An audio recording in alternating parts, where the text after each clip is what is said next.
સવારથી સાંજ સુધી અલગ અલગ જવાબદારી નિભાવી, સવારથી સાંજ સુધી અલગ અલગ સંબંધોની અપેક્ષાઓ પૂરી કરતા કરતા આપણે સૌ થાકેલા, પાકેલા, બોજથી કચડાયેલા, લોથ થયેલા ભેગા થયા છીએ. ત્યારે આ પ્રભુ આપણને કહે છે, ફરી એકવાર આવો, મારો પણ બોજો તમને આપેલો ઓછો છે કે હજી હવે તમારો પણ બોજો લેવાનો? હવે એનો બોજો આપવા માંગે છે. આપણો જ આપણાથી પતતું નથી, પણ એ જો આપણને બોજો આપવા માંગે છે તો એના ઉપર મનન ચિંતન કરવાની જરૂર છે. ઘણા બધા રાજાઓ, બાદશાહો, જેમને વિશ્વ ઉપર રાજ કર્યું, જેમની પાસે રથ, ઘોડા, હાથી પૂરતા પ્રમાણમાં, એવા મોટા મોટા રોમન હોય કે બીજા બધા રાજાઓ ક્યાં ને ક્યાં જતા રહ્યા, એમનો જરાય કંઈ અતો પતો નથી. પણ એવો રાજા જો ગધેડા પર થોડા સમય ફર્યો હતો, એ રાજાને 2000 વર્ષ પછી પણ હજારો લોકો, કરોડો, લાખોની સંખ્યામાં એમની પાછળ ઘેલા છે, ગાંડા છે. એટલે જો હજી સુધી એવા લોકો એમની પાછળ એવા ઘેલા ગાંડા હશે તો એમનામાં કંઈ ના કંઈ તો હશે જ. અને એટલે જ આજનું જે વચન છે, મારી ધૂસરી ઉઠાવો, મારા શિષ્ય થાઓ, કેમ કે મારી ધૂસરી ઉઠાવવી સહેલી છે, એમાં કંઈ ને કંઈ તથ્ય તો હશે જ.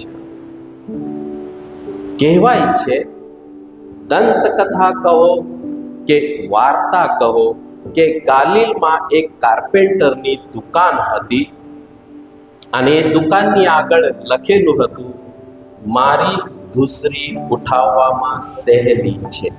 હવે ધૂસરી વિશે એક બે વાતો સમજવી જરૂરી છે. જ્યારે એક બળદ ખેડવા માટે તૈયાર થઈ જાય એટલે ખેડૂત આ બળદને કાર્પેન્ટર પાસે, સુતાર પાસે લઈ જાય અને કહે છે, એના માપની એક ધૂસરી બનાવીને આપો, જેથી કરીને ખેડવા માટે સહેલી રહે. કાર્પેન્ટર માપ લે અને એ બળદ લઈને પાછો ઘેર જાય. ધૂસરી તૈયાર થાય ત્યારે પછી પાછો બળદને લઈ આવે, ધૂસરી એના પર મૂકીને ચેક કરે, વ્યવસ્થિત છે, ખેડી શકે એવું છે, ભાર તો નહીં પડે ને. અને કહેવાય છે કે ગાલિલમાં પ્રભુ ઈસુની કાર્પેન્ટરનું દુકાન હતી અને આખા વિસ્તારમાં એમની ધૂસરીની વખાણ થતી હતી, વાહવા હતી, કેમ કે એ ધૂસરી બનાવવામાં એક્સપર્ટ હતા. એમની ધૂસરી બળદ ખભે લે, ગળા પર ઉચકે તો બળદ એમ હેડે કે આખું ખેતર ખેડી નાખે. આજે આપણને કહે છે, આપણે દરેક જણ સવારથી સાંજ સુધી જેટલી બધી જવાબદારીઓ છે, એક પતિ તરીકે, એક પત્ની તરીકે, એક માતા, પિતા, બાળક તરીકે, એક ટીચર તરીકે, એક કર્મચારી તરીકે, દિવસ દરમિયાન આપણે થાકી જઈએ છીએ. એટલી બધી દરેક જણની અપેક્ષાઓ હોય છે. હવે મારી એક વસ્તુ કહેવી છે કે આ બધી જવાબદારી અને આ બધા સંબંધો આપનાર કોણ? જેમને આપણને આ ધરતી પર મોકલ્યા છે. જો આપણને એમને મોકલ્યા છે તો એ જવાબદારી પણ એ જ આપે છે. તો એ જવાબદારી અદા કરતા એ સાહેબ અમે કેમ થાકી જઈએ છીએ? ત્યારે મને એ આજે કંઈક કહેવા માંગે છે કે તું છે ને, મારી પાસે આવીને મારી વાતો સાંભળતો નથી. જે પ્રમાણે ધૂસરી કાર્પેન્ટર કહે છે ને, એ પ્રમાણે જ મૂકવાની હોય અને એ પ્રમાણે જ બળદે ખેંચવાની હોય. આપણે આપણી રીતે કરવા જઈએ કે હું મારા રીતે પતિ બનીશ, મારા રીતે પત્ની બનીશ, મારા રીતે માતા પિતા બનીશ, હું નક્કી કરીશ, તો પછી પહેલાનું સ્થાન જ કહી, તો પછી ખેંચ અને સાંજ સુધી પછી લોથવોથ થયેલો, થાકેલો, પાકેલો, આખું દિવસ તો ગયું જ અને સાંજે આરામ મળવાનો છે, એ આરામ પણ આપણે કરી શકતા નથી. અને એટલે જ આજે પ્રભુ ઈસુ કહે છે કે મારી ધૂસરી ઉઠાવો. એ સમજવા માટે એક નાની વાર્તા કહેવામાં આવે છે. બે નાના નાના બાળકો, ભાઈઓ, એક અપંગ, એ મોટો, અને એનો નાનો ભાઈ થોડો હટ્ટો કટ્ટો, પણ બંને નાના. એ અપંગ ભાઈને ખભા પર ઉચકીને લઈ જતો હતો. તો રસ્તામાં કોઈએ પૂછ્યું, અલે આ ભાઈ મોટો ભાઈ છે, ઉચકીને જાય છે, ભાર નહીં લાગતો? ભાર નહીં લાગતો? ના, કે એ ભાર નથી, એ મારો ભાઈ છે. એ ભાર નથી, એ મારો ભાઈ છે. મારી પત્ની મારો ભાર નથી, એ મારી પત્ની છે. મારા બાળકો ભાર નથી, એ મારા બાળકો છે. મારા મમ્મી, મારા પપ્પા મારા માટે ભાર નથી, એ મારા મમ્મી અને પપ્પા છે. એ મારી સાથે જ રહેશે, કેમ કે એ ભાર નથી, એ મારા સગા સ્નેહીઓ છે.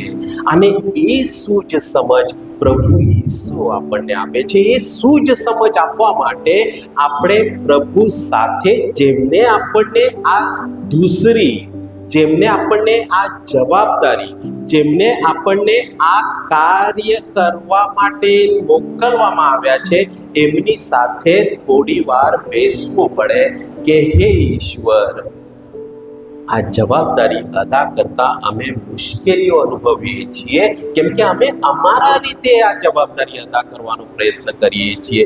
જ્યારે આપણે શાંત મને ઈસુ સાથે બેસીએ, ત્યારે ઈસુ કહે છે, બેટા, તું છે ને પોતાની વાહવા માટે, પોતાના અહમ ઈર્ષ્યા માટે, એકબીજાને બતાવવા માટે તારી ઘણી બધી જવાબદારીઓ નિભાવતો હોય છે. એ જવાબદારીઓ તને જે પત્ની આપી છે, પતિ આપે છે, બાળકો આપ્યા છે, માતા પિતા આપ્યા છે, એ ડેમોન્સ્ટ્રેશન માટે નથી, લોકોને બતાવવા માટે નથી, પણ તારું જીવન સુંદર, પ્રેમાળ, શાંત બનાવવા માટે છે. તો તું કોમ્પિટિશન છોડી દે. બીજા લોકો શું કહે છે એ જરા બાજુમાં મૂક, અને એક વખત આ દરેક સંબંધ પર, એમના ચહેરા પર જોજે અને કહેજે, તું મારી પત્ની છે, તું મારો પતિ છે, તું મારો ભાર નથી. અને એવું જ્યારે આપણે સ્વીકારીએ છીએ, ત્યારે એ ભાર, એ ધૂસરી પ્રેમ ભરી થઈ જાય. અને પછી જીવન થોડું શાંતમય લાગે, જીવન થોડું સારું લાગે. આજે પ્રભુ ઈસુ આપણને એવું જ કંઈ કહેવા માંગે છે કે આપણા બારને, મારું જો લગ્ન થયું હોય તો બારને ગોળ થવું જોઈએ. અમે પતિ પત્ની એકબીજા માટે ભાર નથી, પણ અમે સાચા સંબંધીઓ, પ્રેમ ભર્યો સંબંધ નિભાવી રહ્યા છીએ. આપણું કુટુંબ જોઈને કોઈ આવીને બોર્ડ લાગવું જોઈએ કે બાળકોનો ઉછેર કેવો કરવાનો, માતા પિતાને કેવી રીતે પ્રેમથી રાખવાનું. એ દુકાનમાં જાઓ, એ કુટુંબની એક મુલાકાત લો, ત્યાં આપણને જાણવા મળશે.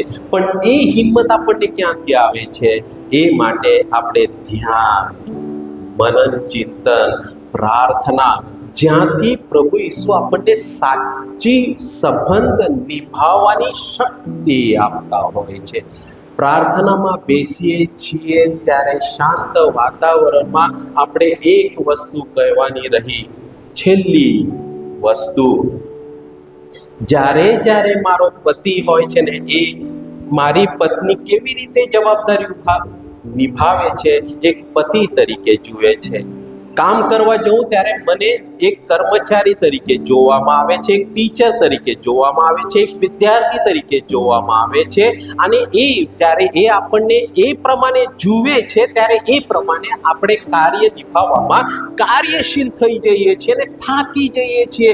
સવારે પત્ની, બપોરે પતિ, સાંજે કર્મચારી, સાંજે મિત્ર, આખો દિવસ આ જવાબદારીઓ અલગ અલગ ટાઇટલ નિભાવવામાં થાકેલા પાકેલા થઈ જઈએ છીએ.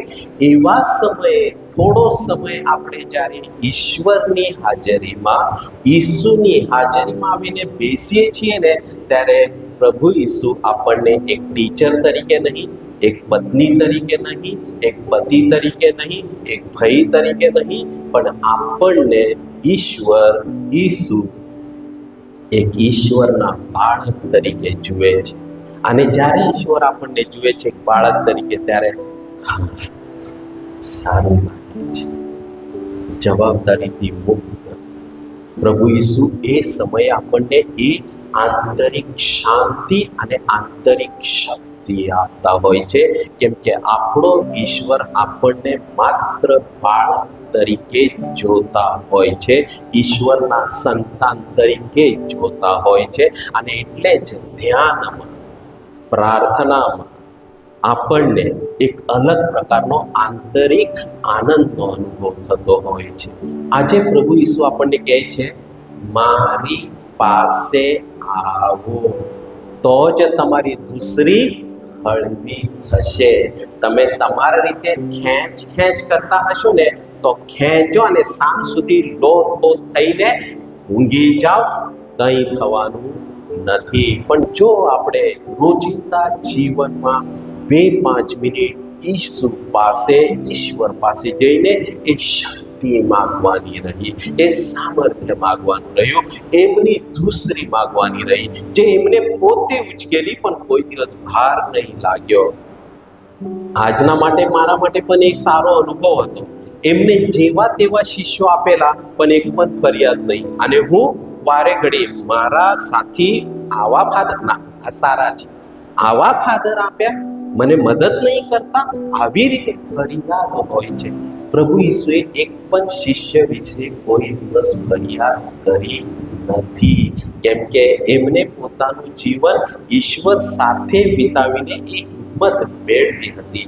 મને લાગે છે આપણે આ હિંમત મેળવવા માટે પ્રભુ પાસે જવાનું રહ્યું. આજે જ્યારે ભેગા થયા છીએ, પ્રભુને કહીએ, જો કંઈ ને કંઈ શાંતિ હોય ને ચહેરા, હા, ઘોડા વેચીને ચના ખાવા બેસી ગયા હોય એવું વાતાવરણ હોય ને, તો પછી ચિંતા નહીં, તો પ્રભુ પાસે જાઓ, તો એ ખુશ, આપણે ખુશ.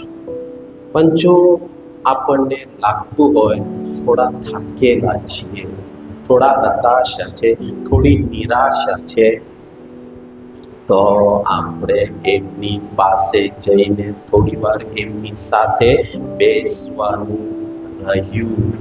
અને 2-5 મિનિટ આપણે એમની પાસે બેસીએ ને, તો પછી જે હિંમત આવે છે ને સંબંધ નિભાવવાની અને જવાબદારી અદા કરવાની, એ અલગ હોય છે. પણ એ માટે થોડી શ્રદ્ધાની પણ જરૂર ખરી જ. પરમેશ્વરમાં અમે શ્રદ્ધા રાખીએ છીએ.